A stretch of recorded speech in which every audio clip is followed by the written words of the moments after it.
મોરબી મહાનગરપાલિકાને મહાનગરપાલિકાની દરજ્જો મળ્યા બાદ તંત્ર દ્વારા કામગીરીના વિભાજન માટે તૈયારી શરૂ કરવામાં આવી. મોરબી મહાનગરપાલિકાને તાજેતરમાં મહાનગરપાલિકાનો દરજ્જો મળ્યો છે, જેના કારણે તંત્ર દ્વારા કામગીરીના વિભાજન માટે તૈયારી શરૂ કરવામાં આવી છે. આયોજન હેઠળ મહાનગરપાલિકાની મુખ્ય કચેરી, 2 ઝોનલ કચેરી અને તમામ વોર્ડમાં વોર્ડ ઓફિસ બનાવવાનો નિર્ણય લેવામાં આવ્યો છે. મોરબી મહાનગરપાલિકાના વિસ્તારને પૂર્વ ઝોન અને પશ્ચિમ ઝોનમાં વહેંચવામાં આવ્યો છે. પૂર્વ ઝોનની ઓફિસ રૈન બસેરા રેલવે સ્ટેશન રોડ મોરબી ખાતે સ્થિત છે, જ્યારે પશ્ચિમ ઝોનની ઓફિસ મોરબી મહાનગરપાલિકાની મુખ્ય કચેરીમાં કાર્યરત છે.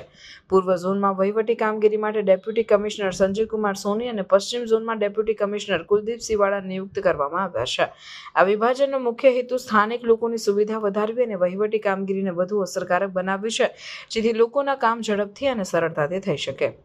આ ઉપરાંત તમામ વોર્ડમાં વોર્ડ ઓફિસ બનાવવાનો નિર્ણય લેવામાં આવ્યો છે, જેનાથી સ્થાનિક સ્તરે સેવાઓ પ્રદાન કરવામાં સરળતા રહેશે અને નાગરિકોની જરૂરિયાતોને વધુ અસરકારક રીતે પહોંચી શકાય. અલગ અલગ વોર્ડમાં વોર્ડ ઓફિસીસની ઊભી કરવામાં આવશે.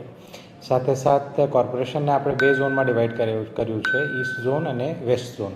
કોઈપણ નાગરિકને જે ઈસ્ટ ઝોન વિસ્તારમાં, એટલે જેને આપણે સામાકાંઠા કહીએ છીએ, એ જો આવવા માંગે તો એ ઈસ્ટ રેલવે સ્ટેશન સામેની ઓફિસમાં પણ આવી શકે છે.